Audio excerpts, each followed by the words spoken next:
Feliz y bendecido día, aprendiendo un curso de milagros. El secreto de la verdadera oración es olvidarte de las cosas que crees necesitar. Pedir algo específico es igual que ver el pecado primero y luego perdonarlo. Del mismo modo, al orar pasas por alto tus necesidades específicas, tal como las ves, y las dejas en manos de Dios.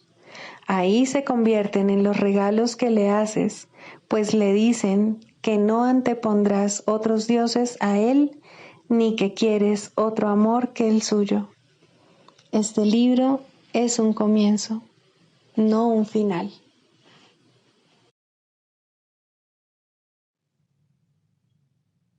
Del prefacio que postula, párrafo 11. La visión de Cristo es el don del Espíritu Santo, la alternativa que Dios nos ha dado contra la ilusión de la separación y la creencia en la realidad del pecado, la culpabilidad y la muerte. Es la única corrección para todos los errores de percepción, la reconciliación de los aparentes opuestos en los que se basa este mundo.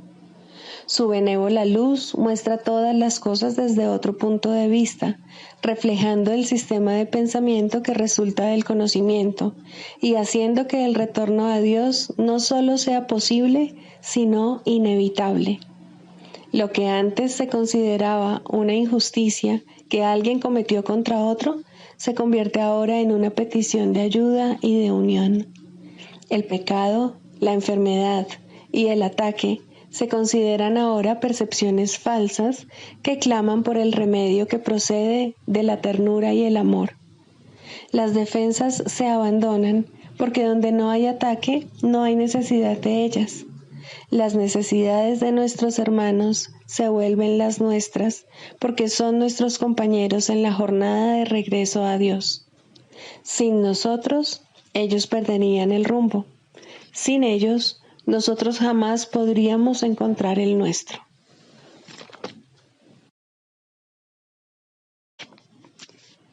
Introducción. Este es un curso de milagros. Es un curso obligatorio. Solo el momento en que decides tomarlo es voluntario. Tener libre albedrío no quiere decir que tú mismo puedas establecer el plan de estudios. Significa únicamente que puedes elegir lo que quieres aprender en cualquier momento dado. Este curso no pretende enseñar el significado del amor, pues eso está más allá de lo que se puede enseñar. Pretende, no obstante, despejar los obstáculos que impiden experimentar la presencia del amor, el cual es tu herencia natural. Lo opuesto al amor es el miedo, pero aquello que todo lo abarca no puede tener opuestos. Este curso puede, por lo tanto, resumirse muy simplemente de la siguiente manera. Nada real puede ser amenazado. Nada irreal existe. En esto radica la paz de Dios.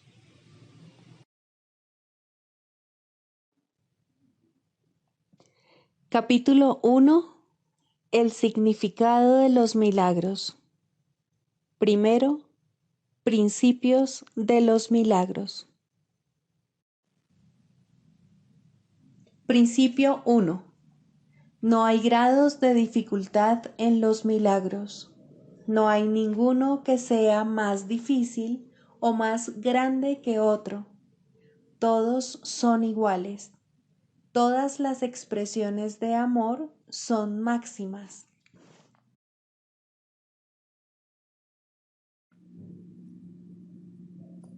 Capítulo 30. El nuevo comienzo. 7. La nueva interpretación. ¿Cómo iba a haber dejado Dios que el significado del mundo estuviese sujeto a tu interpretación? Si hubiese hecho eso, el mundo no tendría significado, pues es imposible que el significado de algo cambie constantemente y que, aún así, sea verdad. El Espíritu Santo ve en el mundo un solo propósito, el cual es eternamente inmutable. Ninguna situación puede alterar este objetivo, sino que tiene que estar de acuerdo con él, pues solo si el objetivo del mundo pudiese cambiar con cada situación, podría cada una de ellas estar sujeta a diferentes interpretaciones cada vez que se pensase en ellas. Tú añades nuevos elementos al guión que escribes para cada minuto del día, y así todo lo que sucede ahora tiene otro significado. Elimina algún elemento y el significado cambiará consecuentemente. ¿Qué reflejan tus guiones, sino tus planes acerca de cómo debería transcurrir el día? Y así determinas lo que es un desastre o un triunfo, un avance o un retroceso, una ganancia o una pérdida. Estos juicios se hacen en conformidad con los papeles que el guión asigna. El hecho de que de por sí no signifiquen nada queda demostrado por la facilidad con que estas designaciones cambian a la luz de otros juicios que se hacen acerca de diferentes aspectos de la experiencia. Y luego, visto en retrospectiva, crees ver otro significado en conexión con lo que ocurrió previamente. ¿Qué has hecho realmente sino demostrar que nada de ello tenía significado alguno? Mas tú le atribuías significado a la luz de objetivos cambiantes que alteraban el significado a medida que dichos objetivos cambiaban. Solamente un propósito firme puede otorgarle a cualquier acontecimiento un significado estable, pero tiene que otorgarles a todos ellos el mismo significado. Si a cada acontecimiento se le otorga un significado diferente, ello quiere decir que cada uno de ellos tiene un propósito diferente, y ese sería todo el significado que tendrían. ¿Qué clase de significado sería ese? ¿Cómo puede ser que el significado de significado sea confusión? La percepción no puede estar fluctuando constantemente y al mismo tiempo tener un significado estable en alguna parte. El miedo es un juicio que nunca está justificado. Su presencia no significa nada, excepto que sirve para mostrarte que escribiste un guión tenebroso y que, como resultado de ello, tienes miedo, pero no porque la cosa que temes tenga de por sí un significado temible. Abrigar un propósito común es el único medio por el que la percepción puede estabilizarse y por el que se le puede dar una sola interpretación al mundo y a todas las experiencias que se tienen en él. En ese propósito común, todo el mundo y todas las cosas que ves comparten el mismo juicio. Ahora no tienes por qué juzgar, pues has aprendido que a todo se le ha dado el mismo significado, y te alegras de poder verlo por todas partes. Dicho significado no puede cambiar porque tu deseo es percibirlo en todas partes, inalterado por las circunstancias. Por lo tanto, se lo otorgas a todos los acontecimientos y dejas que ellos te ofrezcan estabilidad a ti. Librarte de juzgar radica simplemente en esto. Todas las cosas tienen el mismo propósito, el cual tú compartes con todo el mundo. Y no hay nada en el mundo que pueda oponerse a ese propósito, pues es el propósito de todas las cosas y también el tuyo.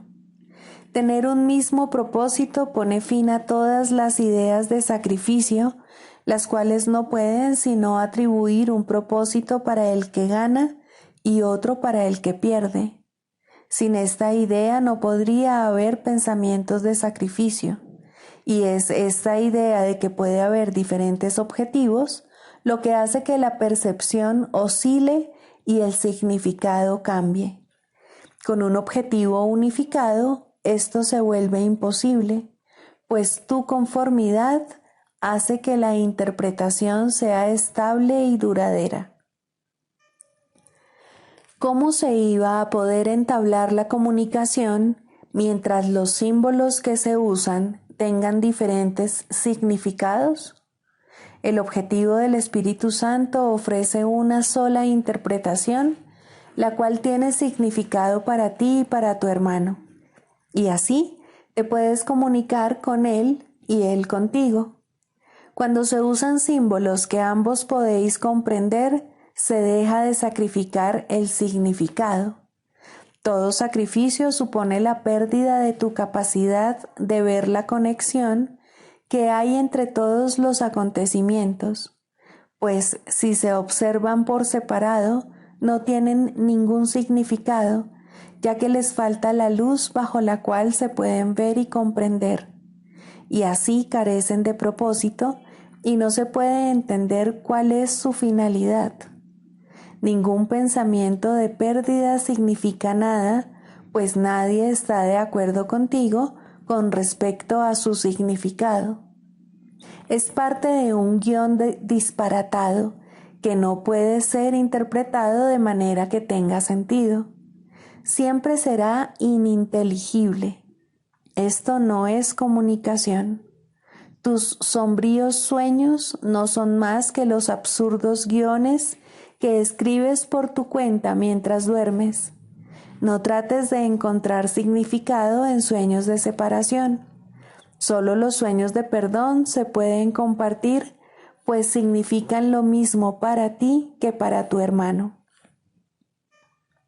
No hagas interpretaciones desde una perspectiva de soledad, pues lo que veas no tendrá ningún significado y lo que representa cambiará.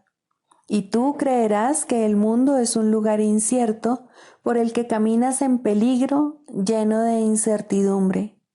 Son únicamente tus interpretaciones las que carecen de estabilidad, pues no están en armonía con lo que realmente eres. Es este un estado tan peligroso en apariencia que es imposible que no surja el temor. Hermano mío, no sigas por ese camino. Tenemos un solo intérprete, y a través del uso que él hace de los símbolos, nos unimos, y así todos ellos tienen el mismo significado para todos nosotros. Nuestro idioma común nos permite hablar con todos nuestros hermanos y entender con ellos que el perdón se nos ha otorgado a todos y que, por lo tanto, podemos comunicarnos nuevamente.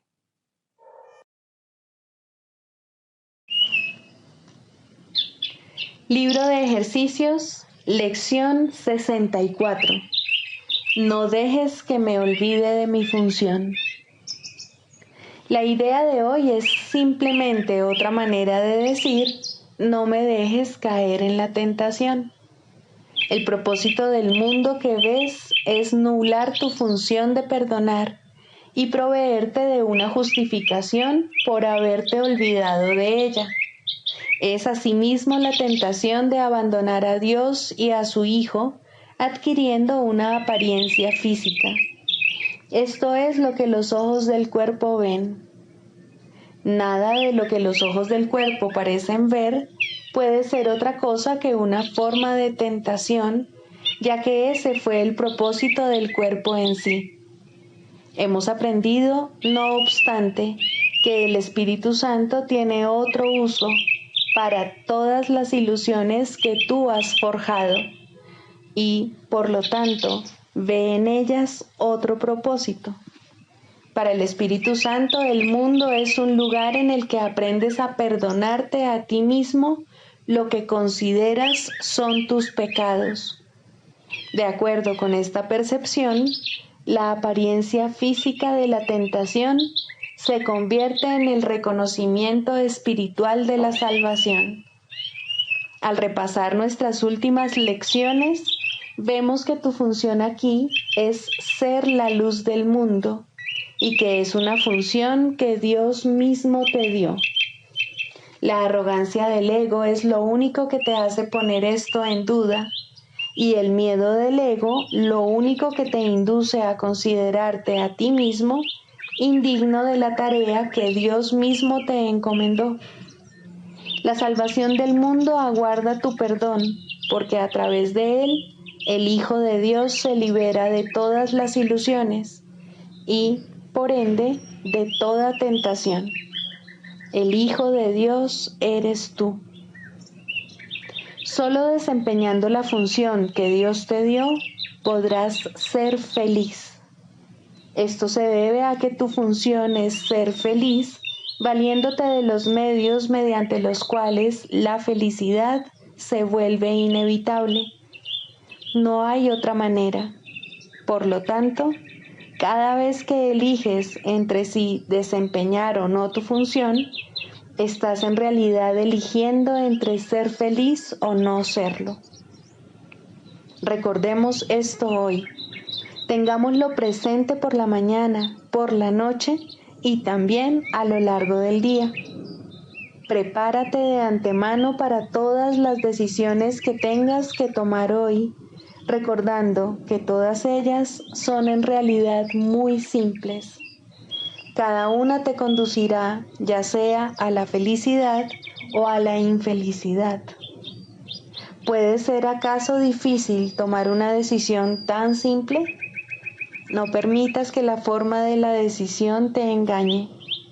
Complejidad en lo relativo a la forma no implica complejidad en lo relativo al contenido. Es imposible que el contenido de cualquier decisión aquí en la Tierra se componga de cualquier otra cosa que no sea esta simple elección. Esta es la única elección que el Espíritu Santo ve. Por lo tanto, es la única elección que existe. Practiquemos hoy, pues, con estos pensamientos.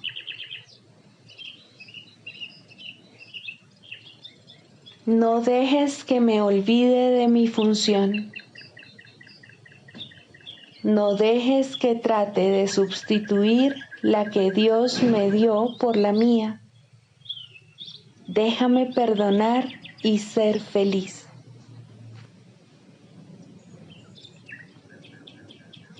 Por lo menos una vez hoy, dedica 10 o 15 minutos a reflexionar acerca de esto con los ojos cerrados.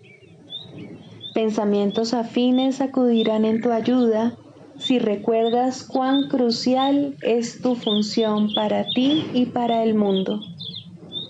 En las aplicaciones frecuentes de la idea de hoy a lo largo del día, dedica varios minutos a repasar estos pensamientos y luego a pensar en ellos y en nada más.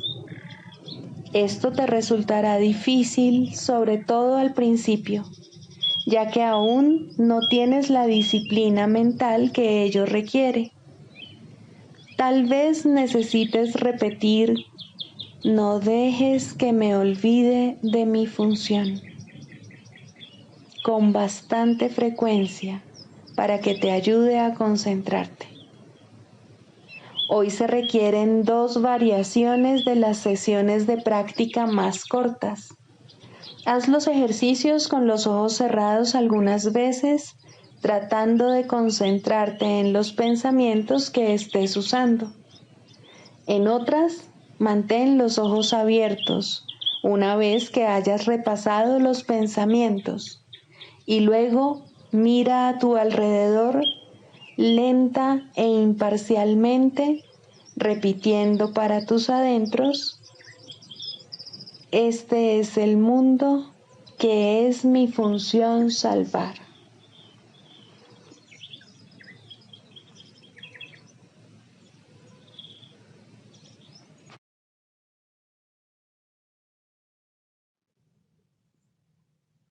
Del manual para el maestro, pregunta 4. ¿Cuáles son las características de los maestros de Dios? 5. Júbilo. El júbilo es el resultado inevitable de la mansedumbre. La mansedumbre significa que el miedo es ahora imposible. ¿Qué podría entonces obstaculizar el júbilo? Las manos abiertas de la mansedumbre están siempre colmadas. Los mansos no experimentan dolor, no pueden sufrir. ¿Cómo no habrían de ser felices? Están seguros de que son amados y de que, por lo tanto, están a salvo. El júbilo va unido a la mansedumbre, tan inevitablemente como el pesar acompaña al ataque. Los maestros de Dios confían en Él y están seguros de que su Maestro va delante de ellos, asegurándose de que no les acontezca ningún daño. Disponen de sus dones y siguen su camino, porque la voz de Dios los dirige en todo. El júbilo es su himno de gratitud, y Cristo los contempla también con agradecimiento.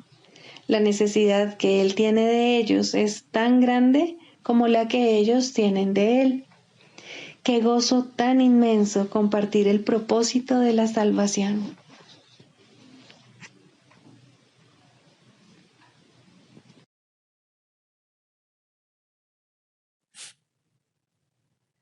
Manual para el maestro, pregunta 5. ¿Cómo se logra la curación? Para que la curación pueda tener lugar, es necesario que se entienda el propósito de la ilusión de la enfermedad. Sin ese entendimiento, la curación es imposible.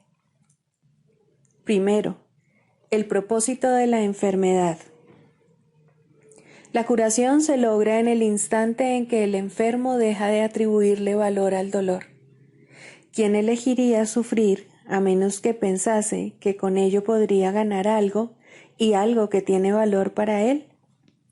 Indudablemente cree que está pagando un precio módico por algo de mayor valor, pues la enfermedad es una elección, una decisión. Es la elección de la debilidad procedente de la equivocada convicción de que es fuerza. Cuando esto ocurre, se ve a la verdadera fuerza como una amenaza y a la salud como algo peligroso. La enfermedad es un método concebido en la locura para sentar al Hijo de Dios en el trono de su Padre. A Dios se le ve como algo externo, poderoso y feroz, ansioso por quedarse con todo el poder para sí mismo. Solo con su muerte puede su Hijo conquistarle. ¿Y qué representa la curación dentro de esta loca convicción? Simboliza la derrota del Hijo de Dios y el triunfo de su Padre sobre él. Representa el desafío supremo, en forma directa, que el Hijo se ve forzado a aceptar. Representa todo lo que él se ocultaría a sí mismo para proteger su vida. Si se cura, él es responsable de sus pensamientos, y si es responsable de sus pensamientos, será destruido a fin de demostrarle cuán débil y miserable era. Mas, si él mismo elige la muerte, su debilidad se convierte en su fuerza. Ahora se ha impuesto a sí mismo lo que Dios le habría impuesto, y de esta forma ha usurpado completamente el trono de su Creador. Segundo, un cambio de percepción. La curación es directamente proporcional al grado de reconocimiento alcanzado con respecto a la falta de valor de la enfermedad. Solo con decir, con esto no gano nada, uno se curaría. Pero antes de uno poder decir esto, es preciso reconocer ciertos hechos. En primer lugar, resulta obvio que las decisiones son algo propio de la mente, no del cuerpo. Si la enfermedad no es más que un enfoque defectuoso de solventar problemas, tiene que ser entonces una decisión. Y si es una decisión, es la mente y no el cuerpo la que la toma. La resistencia a reconocer este hecho es enorme, ya que la existencia del mundo tal como lo percibes depende de que sea el cuerpo el que toma las decisiones. Términos tales como instintos, reflejos y otros similares representan intentos de dotar al cuerpo con motivadores no mentales. En realidad, tales términos no hacen más que enunciar o describir el problema, pero no lo resuelven. La base fundamental de la curación es la aceptación del hecho de que la enfermedad es una decisión que la mente ha tomado a fin de lograr un propósito para el cual se vale del cuerpo. Y esto es cierto con respecto a cualquier clase de curación. El paciente que acepta esto se recupera. Si se decide en contra de la recuperación, no sanará. ¿Quién es el médico entonces? La mente del propio paciente. El resultado acabará siendo el que él decida. Agentes especiales parecen atenderle, sin embargo, no hacen otra cosa que dar forma a su elección. Los escoge con vistas a darle forma tangible a sus deseos, y eso es lo único que hacen. En realidad, no son necesarios en absoluto. El paciente podría sencillamente levantarse sin su ayuda y decir, no tengo ninguna necesidad de esto. No hay ninguna forma de enfermedad que no se curase de inmediato. ¿Qué es lo único que se necesita para que este cambio de percepción tenga lugar? Simplemente esto, el reconocimiento de que la enfermedad es algo propio de la mente y de que no tiene nada que ver con el cuerpo. ¿Qué te cuesta este reconocimiento? Te cuesta el mundo que ves, pues ya nunca más te parecerá que es el mundo el que gobierna a la mente. Con este reconocimiento se le atribuye la responsabilidad a quien verdaderamente la tiene, no al mundo, sino a aquel que contempla el mundo y lo ve como no es, pues ve únicamente lo que elige ver, ni más ni menos. El mundo no le hace nada, pero él pensaba que le hacía algo. Él tampoco le hace nada al mundo, ya que estaba equivocado con respecto a lo que el mundo era. En esto radica tu liberación de la culpabilidad y de la enfermedad, pues ambas son una misma cosa. Sin embargo, para aceptar esta liberación, la insignificancia del cuerpo tiene que ser una idea aceptable. Con esta idea, el dolor desaparece para siempre. Pero con esta idea desaparece también cualquier confusión acerca de la creación. ¿Cómo podría ser de otra manera? Basta con poner causa y efecto en su verdadera secuencia con respecto a algo para que el aprendizaje se generalice y transforme al mundo. El valor de la transferencia de una idea verdadera no tiene límites ni final. El resultado final de esta lección es el recuerdo de Dios. ¿Qué significado tienen ahora la culpabilidad, la enfermedad, el dolor, los desastres y todos los sufrimientos? Al no tener ningún propósito, no puede sino desaparecer, y con ellos desaparecen también todos los efectos que parecían tener. Causa y efecto no son sino una réplica de la creación, vistos en su verdadera perspectiva, sin distorsiones y sin miedo, restablecen el cielo. Tercero, la función del Maestro de Dios. Si el paciente tiene que cambiar de mentalidad para poderse curar, ¿qué puede hacer el Maestro de Dios? ¿Puede cambiar la mentalidad del paciente por él? Desde luego que no. Para aquellos que ya están dispuestos a cambiar de mentalidad, la función del Maestro de Dios no es otra que la de regocijarse con ellos, pues se han convertido en maestros de Dios junto con Él. Con aquellos que no entienden lo que es la curación, no obstante, tienen una función más específica. Estos pacientes se dan cuenta de que ellos mismos han elegido la enfermedad. Por el contrario, creen que la enfermedad los ha elegido a ellos. No tienen tampoco una mentalidad abierta al respecto. El cuerpo les dice lo que tienen que hacer y ellos obedecen. No tienen idea de cuán demente es ese concepto. Solo con que lo sospecharan se curarían, pero no sospechan nada. Para ellos, la separación es absolutamente real. Los maestros de Dios van a estos pacientes representando otra alternativa que dichos pacientes han olvidado. La simple presencia del Maestro de Dios les sirve de recordatorio. Sus pensamientos piden el derecho de cuestionar lo que el paciente ha aceptado como verdadero.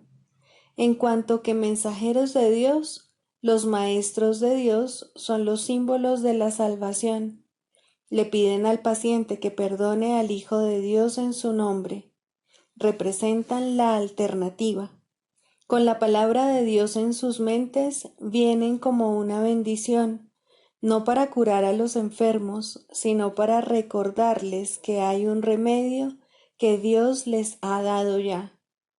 No son sus manos las que curan, no son sus voces las que pronuncian la palabra de Dios, sino que dan sencillamente lo que se les ha dado y exhortan dulcemente a sus hermanos a que se aparten de la muerte. He aquí, Hijo de Dios, lo que la vida te puede ofrecer. ¿Prefieres elegir la enfermedad en su lugar? Los maestros de Dios avanzados no toman en consideración ni por un instante las formas de enfermedad en las que sus hermanos creen. Hacerlo sería olvidar que todas ellas tienen el mismo propósito y que, por lo tanto, no son en modo alguno diferentes. Los maestros de Dios tratan de oír la voz de Dios en ese hermano que se engaña a sí mismo hasta el punto de creer que el Hijo de Dios puede sufrir, y le recuerdan que Él no se hizo a sí mismo y que aún es tal como Dios lo creó. Los maestros de Dios reconocen que las ilusiones no pueden tener efectos. La verdad que se encuentra en sus mentes se extiende hasta la verdad que se encuentra en las mentes de sus hermanos y de este modo no refuerzan sus ilusiones. Así, éstas se lleven ante la verdad no se lleva ante ellas. Y de esta manera se disipan, no por medio de la voluntad de otro, sino por medio de la única voluntad que existe en unión consigo misma. Esta es la función de los maestros de Dios, no ver voluntad alguna separada de la suya, ni la suya separada de la de Dios.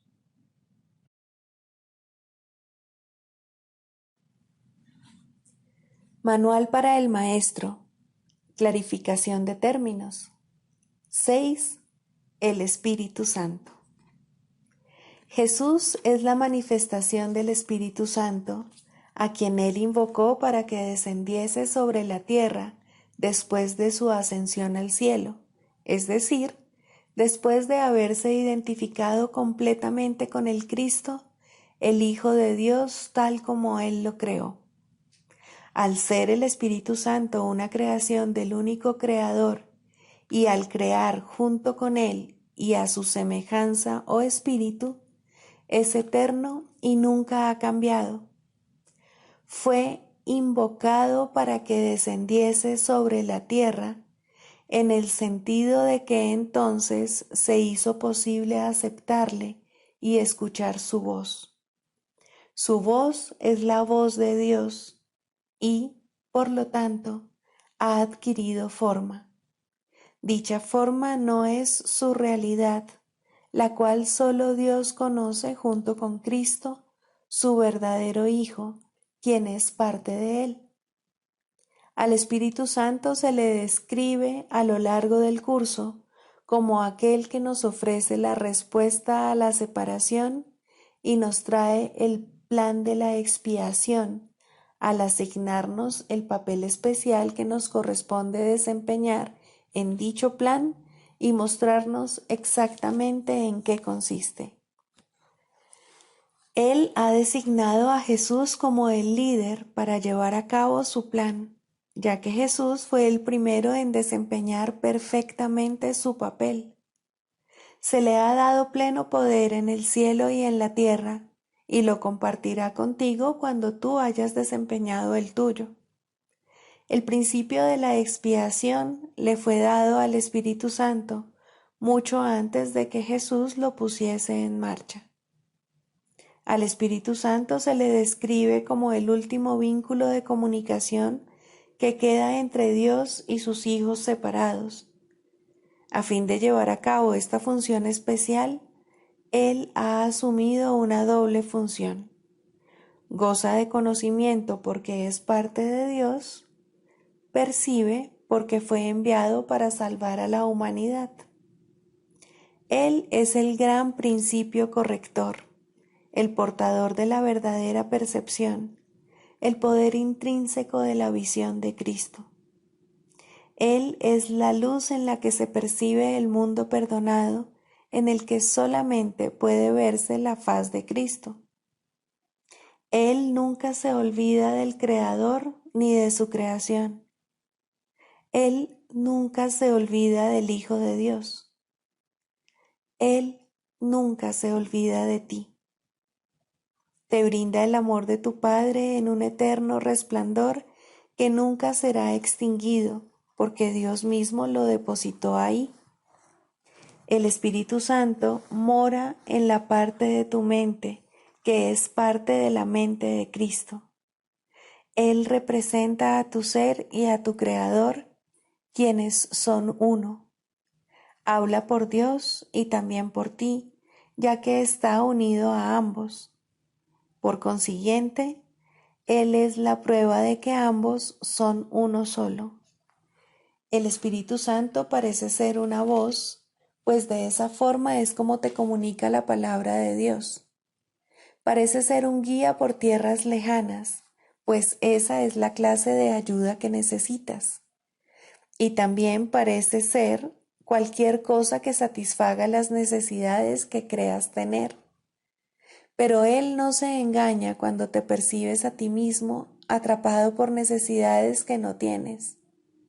De ellas es de las que quiere liberarte. De ellas es de las que quiere ponerte a salvo. Tú eres su manifestación en este mundo. Tu hermano te invoca para que seas su voz junto con él. Por sí solo no puede ser el ayudante del Hijo de Dios, pues por sí solo no tiene ninguna función. Pero unido a ti es el resplandeciente Salvador del mundo, cuyo papel en la redención de éste tú has completado. Él te da las gracias a ti y a tu hermano, pues te elevaste con él cuando él empezó a salvar al mundo, y estarás con él cuando el tiempo haya cesado y ya no quede ni rastro de los sueños de rencor en los que bailabas al compás de la exangüe música de la muerte, pues en su lugar se oirá el himno a Dios por unos momentos más. Y luego ya no se oirá más la voz, ya que no volverá a adoptar ninguna forma, sino que retornará a la eterna amorfía de Dios.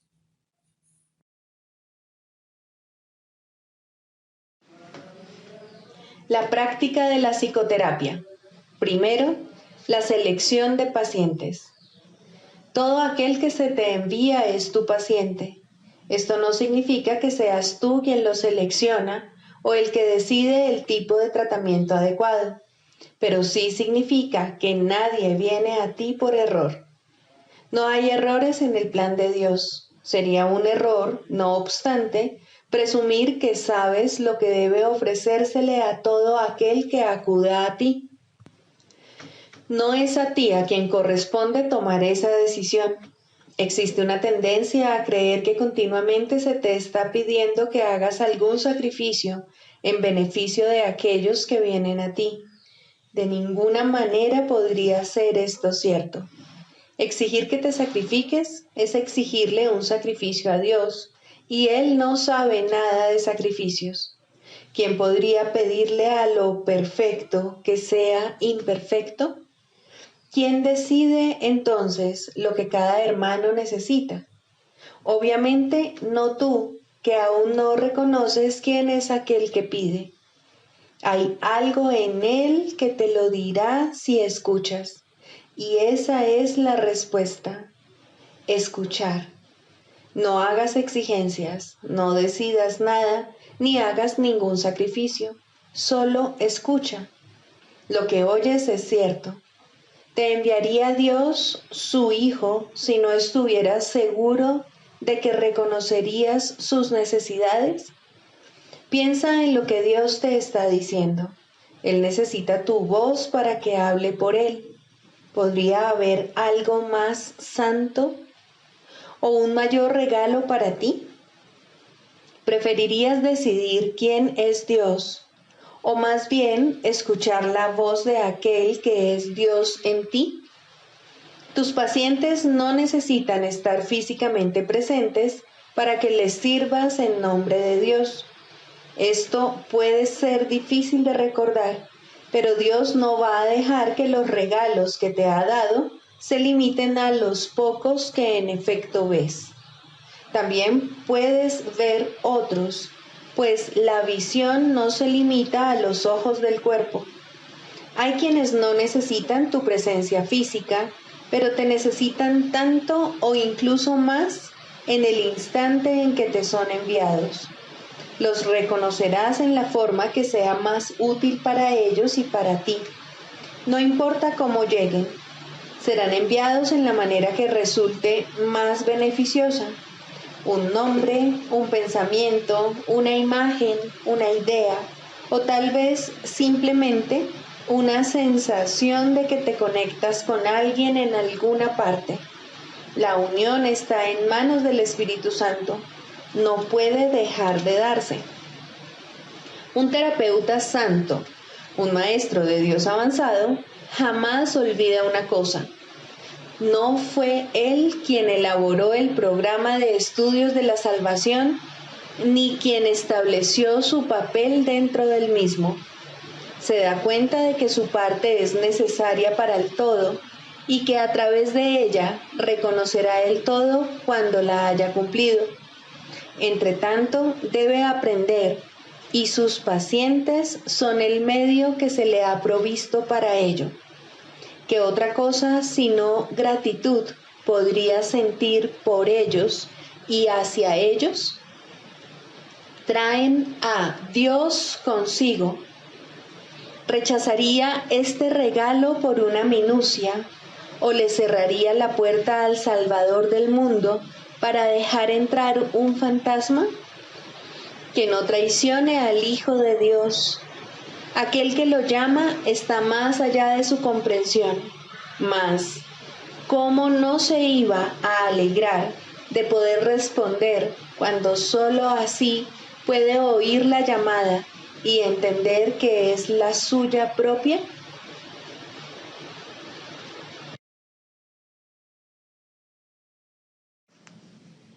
El canto de la oración. Segundo, la falsa curación en contraposición a la verdadera. La falsa curación no es más que un mísero intercambio de una ilusión por otra más agradable, de un sueño de enfermedad por uno de salud. Esto puede ocurrir en los primeros niveles de oración en combinación con un perdón bien intencionado, pero aún no comprendido del todo. Solo la falsa curación puede dar lugar al miedo, de tal manera que la enfermedad es libre para arremeter de nuevo. La falsa curación puede, en efecto, eliminar ciertas formas de dolor y enfermedad, pero la causa sigue ahí y no dejará de producir efectos. La causa sigue siendo el deseo de morir y de vencer a Cristo. Y con este deseo, la muerte es segura, pues a la oración se le da respuesta. No obstante, hay una clase de muerte aparente que tiene otra fuente. No es el resultado de pensamientos hirientes ni de una furia desenfrenada contra el universo. Significa simplemente que la utilidad del funcionamiento del cuerpo ha concluido, de manera que se elige abandonarlo en forma similar a como uno se desprende de una vestimenta desgastada. Esto es lo que debiera ser la muerte, una elección tranquila que se lleva a cabo felizmente y con una sensación de paz, pues el cuerpo se ha usado con bondad para ayudar al Hijo de Dios en el camino que lo lleva a su Padre. Le damos las gracias al cuerpo por el servicio que nos ha prestado, pero nos sentimos agradecidos también de que ya no haya necesidad de seguir transitando por el mundo de las limitaciones, ni de alcanzar al Cristo en formas borrosas y, a lo sumo, poder verlo claramente en amorosos destellos. Ahora podemos contemplarle sin velos, en la luz que hemos aprendido a ver nuevamente. Llamamos a esto muerte, pero es libertad. No se presenta en formas que parecen imponerse con dolor a una carne renuente, sino como una dulce bienvenida a la liberación. Si ha habido verdadera curación, esta puede ser la forma en que la muerte llegue cuando sea el momento de descansar por un rato de la labor gustosamente realizada y gustosamente concluida. Ahora nos dirigimos en paz a una atmósfera más despejada y a climas más suaves, donde no es difícil ver que los regalos que dimos nos fueron salvaguardados. Cristo nos resulta más claro ahora. Su visión es más sostenida en nosotros. Su voz, la palabra de Dios, más claramente nuestra. Este sereno pasar de un nivel de oración más elevado a un tierno perdón de las cosas del mundo solo puede recibirse con agradecimiento. Pero primero, la verdadera curación tiene que haber bendecido a la mente con amoroso perdón por los pecados con los que soñó e impuso sobre el mundo. Ahora sus sueños se desvanecen en un tranquilo descanso. Ahora su perdón viene a sanar el mundo y está lista para partir en paz, pues la jornada ha llegado a su fin y las lecciones se han aprendido. Eso no es muerte de acuerdo con el pensar del mundo, pues la muerte es cruel ante sus atemorizados ojos y se manifiesta en forma de castigo por el pecado. ¿Cómo podría entonces ser una bendición? ¿Y cómo puede dársele la bienvenida cuando se le debe temer? ¿Qué curación ha tenido lugar en semejante visión de lo que no es, sino la apertura del portal a un nivel de oración más elevado y a la dispensación de una amorosa justicia? La muerte es una recompensa, no un castigo, pero este punto de vista solo puede proceder de una curación que el mundo no puede concebir. No hay tal cosa como una curación parcial. Lo que solo intercambia ilusiones no ha hecho nada. Lo que es falso no puede ser parcialmente cierto. Si has sanado, tu curación es total. El perdón es el único regalo que puedes dar y el único que puedes recibir. La falsa curación se basa en la sanación del cuerpo, pero deja la causa de la enfermedad intacta, lista para arremeter de nuevo hasta que, en aparente victoria, provoca una muerte cruel. Se puede mantener a raya por algún tiempo y puede haber un breve respiro mientras aguarda para descargar su venganza contra el Hijo de Dios. Mas no se puede superar hasta que toda la fe que se había depositado en ella se deje de lado y se ponga en cambio en el sustituto que Dios ha provisto para los sueños malvados, un mundo en el que no hay un velo de pecado que lo mantenga en las tinieblas y desconsolado. Por fin las puertas del cielo se abren de par en par y el Hijo de Dios es libre para entrar al hogar que está listo para darle la bienvenida y que fue preparado antes que el tiempo fuese y que aún continúa esperando por él.